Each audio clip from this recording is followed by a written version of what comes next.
이번 시간에는 의제 입금에 대해서 같이 공부해 보도록 하겠습니다.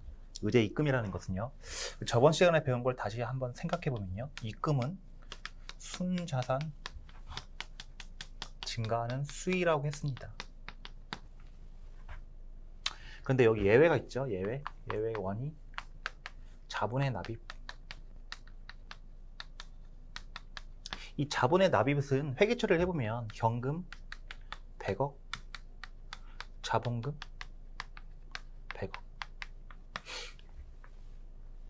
이 자본의 납입은 순자산 증가한 거는 맞습니다. 그런데 이 자본의 납입은 열매를 맺기 위한 씨앗의 개념이다. 그 열매에 대해서 과세를 하는 거지 이 씨앗 자체를 과세하는 것은 아니다. 이 씨앗인 기계장치를 살 수 있게 해야 한다. 그런 의미죠. 그죠? 100억을 납입하면 100억짜리 기계장치를 살 수 있는데 여기에 20%를 과세하면 20억이 국가로 나가면 80억밖에 안 남지 않습니까? 그러면 이 씨앗, 기계장치 자체를 살 수 없다. 이런 의미에서 이 자본의 납입에 대해서는 순자산이 증가했지만 예외적으로 입금으로 보지 않고요. 두 번째, 입금 불산임 항목으로 열거되어 있는 거. 예를 들어서 환급금 이자, 그죠? 환급금 이자는 이것은 보상 성격이다. 따라서 이것은 입금 불산 항목으로 열거되어 있다 그랬죠. 이 등등등 이것은 다음 시간에 배우고요. 아무튼 이걸 몇 개는 좀 배웠죠. 근데 이거 다음 시간에 배우고 이렇게 돼 있는데 제가 설명을 안 한 게 있습니다. 여기에 바로 의제 입금이라고. 이것은 의제 입금이라는 것은 의제한다. 무엇을 의제? 추정과 좀 비교돼서 말이죠. 의제한다. 그것은 순자산이 증가했는지 안 했는지 관심 없고 무조건 입금으로 봐서 과세하겠다. 이런 입법 취지를 갖고 의제 입금을 만들었습니다. 의제 입금. 우리 법인세법에서 열거하고 있는 의제 입금은요, 바로 여기 보시죠. 의제 배당. 그 다음에 유가증권 저가 매입. 그 다음에 외국 납부 세액 공제. 간접 외국 납부 세액. 그 다음에 간주 임대료. 이렇게 4가지 정도 있습니다. 여기서 이 의제 배당을 제외하고 나머지 3개에 대해서 같이 살펴보도록 하겠습니다. 비록 순자산 증가액이 아니더라도 여러 가지 조세 정책적 이유로 특별히 입금으로 본다. 그걸 바로 의제 입금이다. 그래서 의제 입금에 대해서 같이 살펴보도록 하겠습니다. 1번이 유가증권 저가 매입. 요거를 지금 배웠겠죠, 처음에.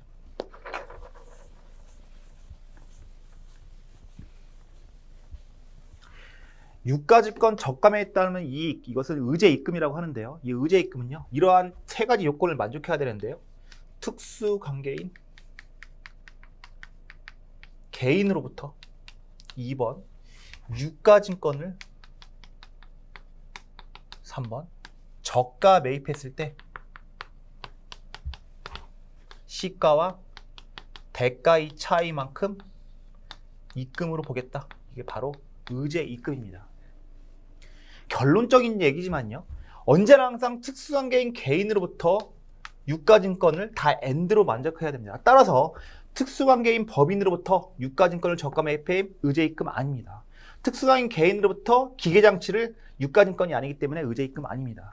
특수관계인 개인으로 유가증권을 고가 매입하면 부당해산 부인은 변론을 하고 저가 여기 해당해서는 입금, 특수 입금이 아닙니다. 언제나 항상 이 3가지를 만족하면 저가 매입에서 입금 산입을 하는 것입니다. 그럼 사례를 통해서 한번 보도록 하겠습니다. 그런데 생각해보면 우리 만약에 대표이사로부터 주식을 시가 150짜리를 주식을 시가 150짜리 주식을 100에 매입했다. 이런 상황에서 한번 회계 처리 한번 해볼까요? 회계. 장부에는 어떻게 회계 처리합니까? 150에 100에 매입했으니까 현금 100, 주식 100. 이렇게 회계 처리가 되겠죠. 텍스상은요, 세법상 올바른 분계는 그런데 이것이 딱 저가 매입에 걸렸죠. 특수한 개인이 특수한 개인이죠. 그 다음에 주식은요, 유가증권의 대표적이죠. 유가증권은 주식과 채권이 있죠. 그죠? 그 다음에 저가 매입했죠.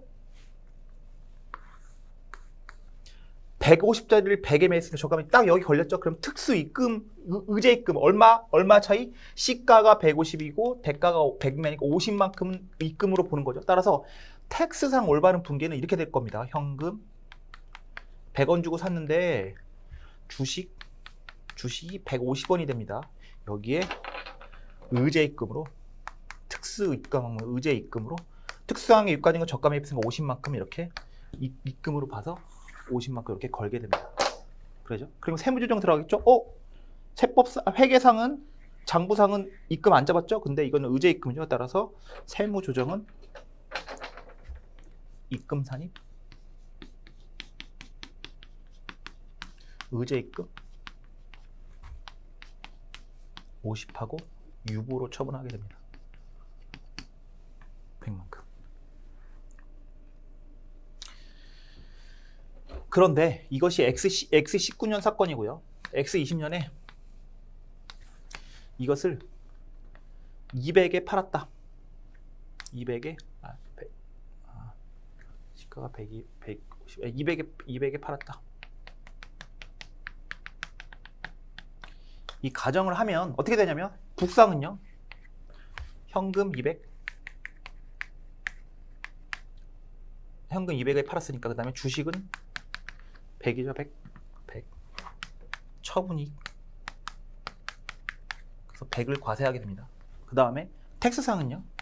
현금 200 돈 들어온 건 맞고 똑같이 주식이 이번에는 150으로 계산돼 있죠. 150 처분이익 50입니다. 따라서 이번에는 입금을 너무 많이 잡았죠.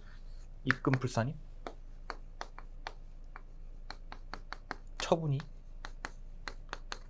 50하고 마이너스 5. 사실 이거 이렇게 할 필요도 없죠. 이거 추인하는 거죠. 추인. 많이 익숙하신 분이 이거 추인이라고 하면 되죠. 그런데 이거를 잘 생각해 보면요.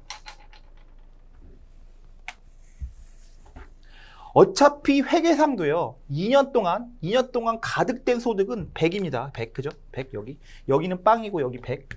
여기도 여기 세법은요. 여기 50에다가 여기 50, 여기도 100입니다. 역시 가득된 소득은 회계나 세법은 같습니다. 더군다나 이러한 세무조정을 이러한 회계처리 세무조정을 안 한다 하더라도 알아서 북상 알아서 나중에 팔았을 때 처분이익으로 계산되고 취득가액이 낮아지니까 알아서 과세됩니다. 그죠? 그런데 굳이 이것만 대표이사로부터 이것만 의제입금으로 잡는 이유는요. 이것이 뭐 속뜻은 증여세 회피 목적을 방지하기 위한 것입니다. 이것은 나중에 더 공부하시면 이것을 더 설명할 기회가 있을 것입니다. 심학학습이랄까 들두면 아무튼 증여세 회피 목적으로 이것을 방지하기 위해서 미리 과세하는 것 뿐입니다. 미리. 어차피 총액 100억에 대해서 과세하는 건 똑같은데 이것을 미리 과세하는 거죠. 50억 과세하고 팔았을 때 50억만 과세하고 여는 가만히 냅둬도 알아서 과세가 됩니다. 더군다나 지금 취득 시점에 미리 과세한다는 것은 미실현 이익에 대해서 과세한다는 조금 그런 불합리한 점이 있습니다. 그렇지만 우리 세법에서는요. 이것을 의제입금으로 봐서 이것을 미리 과세하는 것 뿐입니다. 의제입금, 입금산입.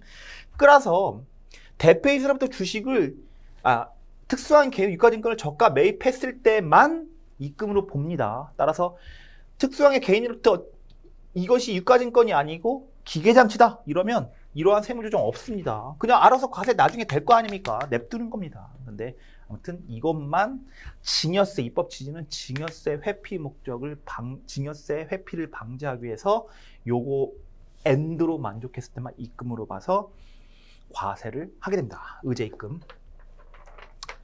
총액은 같고요. 미리 과세하는 것 뿐입니다. 그래서 유가증권 저가 매입에 따른 특수입금 항목을 살펴보았습니다. 다음 두 번째는요. 간접 외국납부세액입니다.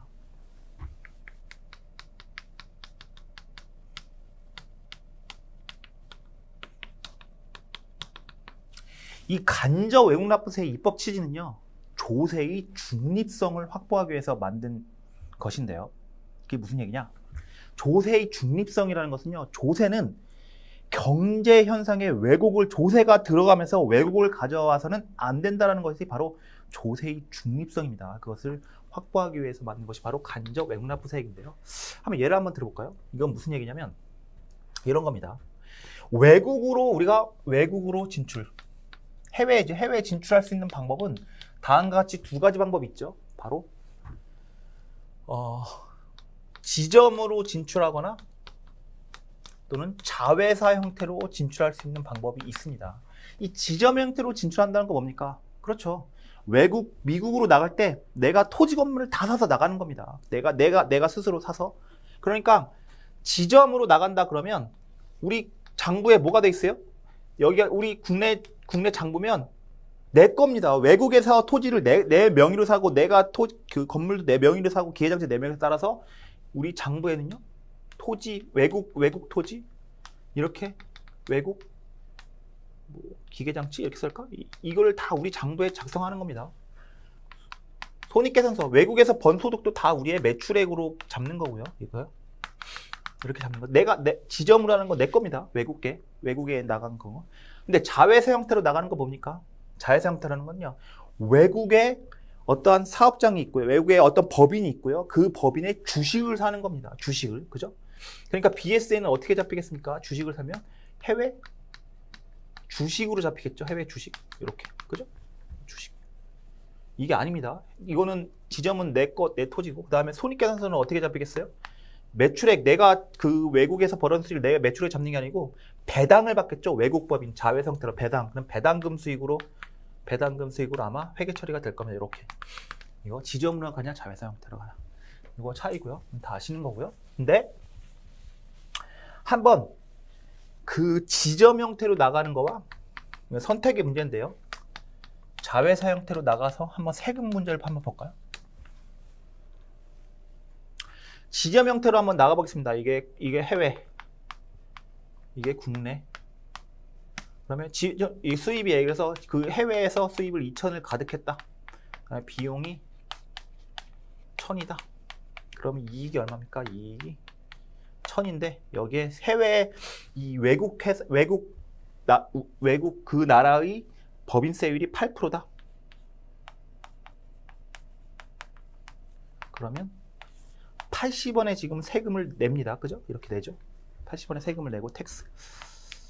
그 다음에 국내에서는요. 이거 다 내 거죠. 다 내 거로 회계 처리하고, 그러니까 요 이익이 국외 원천소득 다 내 거죠. 1,000원. 요거만큼 국내에서도. 근데 국내에서는 어떤 사업도 하지 않습니다. 해외 사업밖에 없어요. 얘는 주식회사 국내인데 해외 사업밖에 없어요. 그러면 이게 1,000원만큼 이익이 되고요. 여기에 세율이 우리나라 세율이 10%, 국내 세율이 10% 하면 100원이죠. 그럼 그러면 이것은 국제적 이중과세를 방지하기 위해서 이거 외국납부 세액공제 80원만큼 냈으니까 나머지 20원만 내죠. 그러면 총 부담세액이 얼마입니까? 총 지점 형태로 나가면 총 부담세액이 100원의 텍스가 100원의 부담세액입니다. 그죠? 어려운 얘기 아니고요 지금. 근데 지점 형태로 한번 나가볼까요? 지점 형태로 나간다는 것은 해외에 주식 투자하는 겁니다. 주식으로 사는 거. 그러면 해외에 자회사가 있습니다. 여기 자회사가 있습니다. 자회사. 여기 해외 자회사가 얘네도 수입 똑같다고 보겠습니다. 2,000 비용 1,000이면 이익 1,000이죠. 그러면 여기 세율이 8%죠. 그러면 80원의 텍스를 내게 됩니다. 다음에 이 80원의 세금을 냈기 때문에 이 자회사에서 배당 가능 이익은 뭡니까? 배당 가능 이익. 배당 가능 이익은요. 지금 1,000의 이익을 받았는데 여기에 세금 80원을 냈으니까 920원의 배당 가능 이익이 생기겠죠. 이렇게 배당 가능. 이것을 국내에서 이것을 다 배당받았다고 가정해 보겠습니다. 그러면 회계 처리가 현금 920 배당금 수익 이렇게 되겠죠. 이 국내 법인은요, 이 해외 자회사의 주식밖에 없어요. 자산이고 뭐고. 하면 요거 사업밖에 안 해요. 그러면 얘네가 이익이, 그러니까 국내에서도 법인세 신고해야 되겠죠. 배당금수 920원이 있었으니까 920원 여기에 10%. 그러면 세액이 92죠. 그죠? 이렇게. 그러면 이거는 뭐 외국납부세 공제가 안 되는. 그런데 지금 얘가 총 부담세액이 얼마입니까? 총 부담세액이 172원이죠. 아니 928, 17 맞죠? 지금 지점 형태로 나가면 똑같은 사업하니까 이거를 지점으로 나가냐 자회사로 나가냐 이런 차이가 있을 뿐인데, 지점 형태로 나가면 총 부담세액이 100원이고 자회사 형태로 나가면 총 부담세액이 172원. 언제나 항상 이 지점 형태로 가는 것이 유리하죠. 이것을 지점으로 갈 것인가 아니면 자회사로 갈 것인가는 고도의 경영자의 판단이죠. 그죠? 지점이 어떤 게 유리합니까? 지점으로 가면 그 해외 부동산이 폭등할 것 같아. 그러면 지점 형태로 나가는 거죠. 그래서 토지 건물의 양도 차익도 얻을 수 있고요. 그런데 이 지점 형태로 나가면 그 철수하기가 쉽지 않죠. 왜냐하면 토지 건물 팔아서 철수해야 되니까. 근데 자회사 형태로 나가면 철수하기가 쉽죠. 그 주식만 팔면 그냥 그 해외 사업에서 빠져나갈 수 있지. 이런 것은 고도의 경영 능력, 그거는 상황에 맞춰서 알아서 나가는 거죠. 그런데 이 세금이라는 것이 들어오면서 조세의 중립성을 깨치죠. 이거로 날 건 이것에 말 것인가가 텍스 때문에 다 이거로 나갈 수밖에 없죠. 왜? 세금 부담이 적으니까. 그죠? 그래서 나온 것이 바로 간접 외국납부세액입니다. 이 간접 외국납부세액은 이러한 겁니다. 이런 거. 니네 말이야. 이 920원인데 이것을 이 텍스 후죠. 이거를 텍스 전으로 돌려놓는 겁니다. 돌려놓고 텍스 전으로 돌려놓고 이것을 그 텍스 전으로 돌려놓고 그거만큼 세액공제를 통해서 이렇게 세액공제를 통해서 조세의 중립성을 확보하는 건데, 어떻게 하는 거냐면 니네 말이야. 원래 920원 받았지. 만약에 920원 이게 만약에 920원이 아니고 텍스가 없었다면 얼마 받을 수 있어? 그건 어떻게 계산합니까? 여기서 계산할 수 있죠. 여기서 어떻게 하냐면 이렇게 한 거죠. 법인세, 외국 법인세 곱하기 외국 소득금액 등의 법인세, 그 다음에 배당금. 이게 무슨 얘기냐면 산식이 이 소득금에서 법인세인 게 여기서 말하면 소득금액이 지금 1000이에서요. 법인세 여기 80을 빼면 뭡니까? 이게 920이죠. 요것이 바로 배당 가능 이익입니다. 외국의 배당 가능 이익.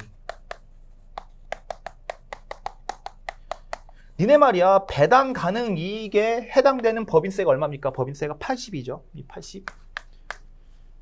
이렇게 되는데 배당 가능 이익 920원 중에 80원인데 니네 이만큼에 해당되는 게 요게 대응되는 게 80원인데 니네 배당금 받은 게 얼마야? 배당금 받은 게 전액 배당금 받은 게 920. 그러니까 이게 80이 되죠. 그래서 요 80만큼을 배당 전으로 돌려놓으면 80을 더해야죠. 그래서 여기서 입금 산입 외국납부세액 간접 외국납부세액이죠.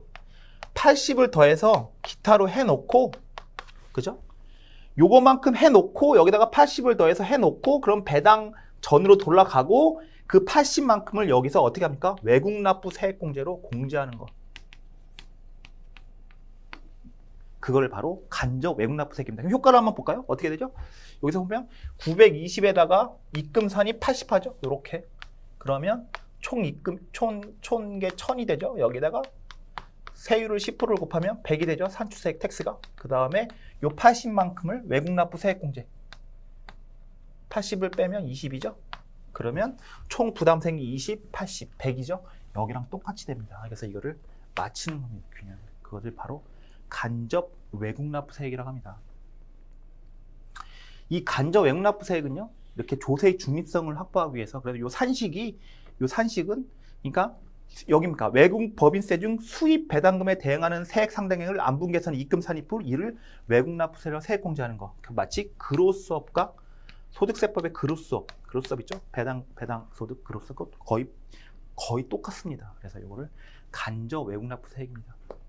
그러니까 그러니까 세액 공제하는 간접 외국납부세액. 이 간접 외국납부세액 요 80을요. 송금 산입할 수 있습니다. 송금으로 할 수도 있고요. 이렇게 입금 산입하는데 외국납부 세액 공제 받을 수 있는데 송금 산입은 그냥 80 송금 산입하면 되고요. 이렇게 외국납부 세액 공제는요. 입금 산입한 다음에 외국납부 세액 공제로 공제 받는 것입니다. 그래서 간접 외국납부 세액 공제. 그래서 아까 산식이 저렇게 되는 겁니다. 요게. 요것은 배당 가능 이익을 얘기하고요. 외국 자회사에. 그 다음에 그 해당되는 법인세 중에서 배당금, 수입 배당금에 해당하는 부분을 발라내서 이만큼 입금 산입하고 외국납부세 공제하는 겁니다. 이 산식은. 밑에가 배당 가능 이익이 됩니다. 그런데 이 외국 재회사부터 수입 배당을 받은 경우 무조건 간접 외국납부세 하는 게 아니고요. 최소한 25% 정도는 투자하고 있어야 됩니다. 그 자회사에. 그리고 외국 자세의 배당 확정일 현재 6개월 이상 보유해야 그 주식을 6개월 이상 보유해야 되고요. 외국납부세액에 세액공제를 선택. 아까 송금 산입하면 안 된다 했죠. 세액공제 선택한 경우 간접 외국납부세액공제를 할 수 있습니다.